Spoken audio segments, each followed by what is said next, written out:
ഇടതുപക്ഷം എന്തുകൊണ്ട് തോറ്റു എന്നതിൽ പലർക്കും പല അഭിപ്രായങ്ങളാണുള്ളത്. ടീം എക്സ്പ്രസ് കേരയുടെ അഭിപ്രായം എന്താണെന്ന് നമുക്ക് ചോദിച്ചറിയാം. എൻ്റെ ഒരു അഭിപ്രായത്തിൽ ഈ തോൽവി ഇടതുപക്ഷം ഇരന്ന് വാങ്ങിയതാണെന്നേ ഞാൻ പറയുള്ളൂ. കാരണം ഇടതുപക്ഷ പ്രവർത്തകർ, പ്രത്യേകിച്ച് CPM പ്രവർത്തകരും അനുഭാവികളും ഉൾപ്പെടെയുള്ളവർ തന്നെയാണ് ഇടതുപക്ഷത്തിനെതിരെ വോട്ട് ചെയ്തിരിക്കുന്നത്. അതല്ലായിരുന്നു എങ്കിൽ ഇതുപോലൊരു പടുതോൽവി അവർക്ക് നേരിടേണ്ടി വരില്ലായിരുന്നു എന്നാണ് എൻ്റെ ഒരു അഭിപ്രായം. കാരണം ഏത് രാഷ്ട്രീയ കാലാവസ്ഥയിലും ജയിക്കാൻ പറ്റുമായിരുന്ന 55-60 മണ്ഡലങ്ങൾ കേരളത്തിൽ ഇടതുപക്ഷത്തിനുണ്ട്. എന്നിട്ടും തോറ്റെങ്കിൽ അത് ആ പാർട്ടിയെയും സർക്കാരിനെയും പാർട്ടി വോട്ടർമാർ തന്നെ തിരുത്തിയത് കൊണ്ടാണ്. അതുകൊണ്ട് മാത്രമാണ്. അതിന് അവരെ പ്രേരിപ്പിച്ചിരിക്കുന്നതിൽ പല ഘടകങ്ങളും ഉണ്ട്. മുഖ്യമന്ത്രിക്ക് മാത്രമല്ല, പാർട്ടി സെക്രട്ടറി MV ഗോവിന്ദന് ഈ തോൽവിയിൽ വലിയ പങ്കുണ്ട്. അതെന്തായാലും പറയാതിരിക്കാനും കഴിയില്ല.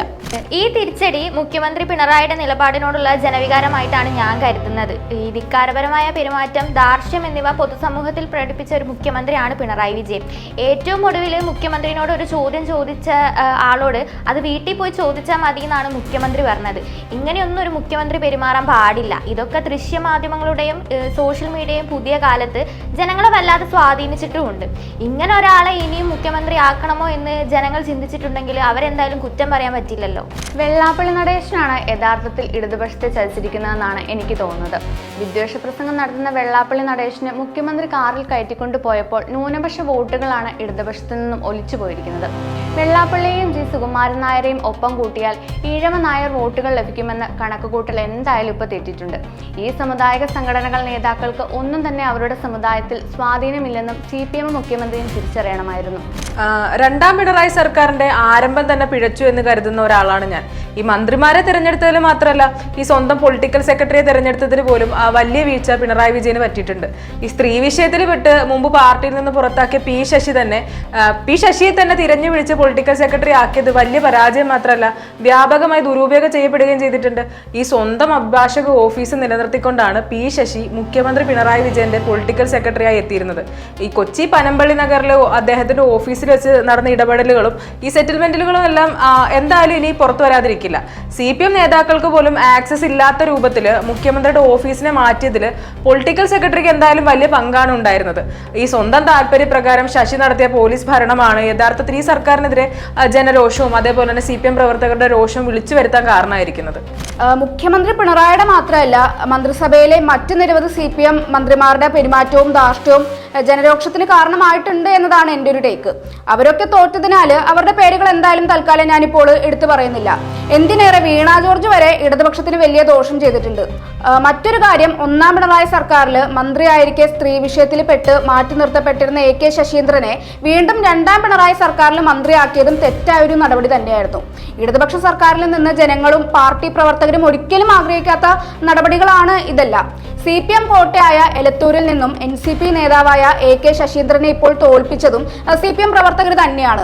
ഒരു UDF തരംഗത്തിലും ജയിക്കാൻ പറ്റുന്ന മണ്ഡലമല്ല എലത്തൂര്. 38,000-ലധികം വോട്ടിന്റെ ഭൂരിപക്ഷത്തിനാണ് കഴിഞ്ഞ തവണ AK ശശീന്ദ്രൻ ഇവിടെ നിന്നും വിജയിച്ചിരുന്നത്. CPM സ്ഥാനാർത്ഥിയാണ് മത്സരിച്ചതെങ്കിൽ ഈ ഒരു ഭൂരിപക്ഷം 1,00,000 കവിയുമായിരുന്നു. അതുകൊണ്ടാണ് തോൽപ്പിച്ചതാണ് എന്ന കാര്യം ഞാനിപ്പോൾ ഉറപ്പിച്ചു പറയുന്നത്. ഇത് തന്നെയാണ് എനിക്കും പറയാനുള്ളത്. കൂറ്റൻ ഭൂരിപക്ഷത്തിന് കഴിഞ്ഞ തെരഞ്ഞെടുപ്പുകളിൽ വിജയിച്ച CPM-ന്റെ ചെങ്കോട്ടകൾ പപ്പടം പൊടിയും പോലെ പൊടിഞ്ഞത് CPM വോട്ടർമാർ മാറി ചിന്തിച്ചതുകൊണ്ടല്ല, അവരെ മാറി ചിന്തിക്കാൻ പ്രേരിപ്പിച്ചതുകൊണ്ടാണ്. ഈ പയ്യന്നൂര്, തളിപ്പറമ്പ് പോലെയുള്ള മണ്ഡലങ്ങളിലെ ഇടതുപക്ഷത്തിന്റെ പരാജയം അതിന്റെ ഒന്നാന്തര ഉദാഹരണം തന്നെയാണ്. ഇപ്പോൾ വിജയിച്ച CPM സ്ഥാനാർത്ഥികളെ എടുത്താൽ പോലും വളരെ ചെറിയ ഭൂരിപക്ഷത്തിലാണ് വിജയിച്ചിരിക്കുന്നത് എന്നത് CPM-നും ഇടതുപക്ഷത്തിനും ഏറ്റുവാങ്ങേണ്ടി വന്ന തിരിച്ചടിയുടെ ആഴം നമ്മളെ മനസ്സിലാക്കി തരുന്ന ഒന്ന് തന്നെയാണ്. ഈ CPM നേതാക്കൾ ജനങ്ങളോട് പറഞ്ഞ രാഷ്ട്രീയം വിലപ്പോകാതിരുന്നത് സർക്കാർ വിരുദ്ധ വികാരം വലിയ രൂപത്തിൽ ആളിക്കത്തിയത് കൊണ്ട് തന്നെയാണ്. ഈ ജനങ്ങളിൽ നല്ലൊരു വിഭാഗം വില്ലനായി കാണുന്ന പിണറായി വിജയന്റെ ഫ്ലെക്സുകൾ സംസ്ഥാനത്ത് വ്യാപകമായി സ്ഥാപിച്ചതും അതുപോലെ തന്നെ പിണറായിയെ മുൻനിർത്തി തിരഞ്ഞെടുപ്പിന് നേരിട്ടതും CPM അനുഭാവികൾക്ക് പോലും രസിച്ചിട്ടില്ല എന്നതാണ് അതിൻ്റെ ഒരു യാഥാർത്ഥ്യം. ഇപ്പോൾ CPM ഇട്ട പയ്യന്നൂരിലെ V കുഞ്ഞികൃഷ്ണനും അതുപോലെ തന്നെ തളിപ്പറമ്പിലെ TK ഗോവിന്ദനും അമ്പലപ്പുഴയിലെ G സുധാകരനും ഉയർത്തിയ വാദങ്ങൾ ആ മണ്ഡലങ്ങളിലെ CPM വോട്ടർമാരെ മാത്രമല്ല, ഇപ്പോൾ സംസ്ഥാനത്തെ ഇടതുപക്ഷ വോട്ട് ബാങ്കിനെ തന്നെ ബാധിച്ചതായിട്ടാണ് എനിക്ക് തോന്നുന്നത്. നിലവിലെ പാർട്ടി സിസ്റ്റം തന്നെ CPM മാറ്റേണ്ടത് അത്യാവശ്യമാണ്. ഇപ്പോൾ ഏതെങ്കിലും നേതാവിൻ്റെ താല്പര്യപ്രകാരം നിലപാട് സ്വീകരിക്കുക അല്ലെങ്കിൽ മിണ്ടാതിരിക്കുക എന്ന നിലപാട് കമ്മ്യൂണിസ്റ്റ് പാർട്ടികൾക്ക് ഒരിക്കലും ചേർന്നതായിട്ട് എനിക്ക് തോന്നുന്നില്ല. അത് ഇനിയും തിരുത്താൻ ഇടതുപക്ഷത്തെ നയിക്കുന്ന CPM തയ്യാറായിട്ടില്ലെങ്കിൽ ബംഗാളിലെയും അതുപോലെ തന്നെ ത്രിപുരയിലെയും CPMന്റെ അവസ്ഥയിലേക്ക് കേരളം മാറുമെന്നാണ് എനിക്ക് തോന്നുന്നത്. ഈ പറഞ്ഞത് ഞങ്ങൾ ടീം എക്സ്പ്രസ് കേരളയിലെ മാധ്യമപ്രവർത്തകരുടെ അഭിപ്രായങ്ങൾ മാത്രമാണ്. ഇതിൽ നിങ്ങൾക്ക് യോജിക്കാം, വിയോജിക്കാം. വിമർശനങ്ങൾ എന്തായാലും ഞങ്ങളത് സ്വാഗതം ചെയ്യുന്നു.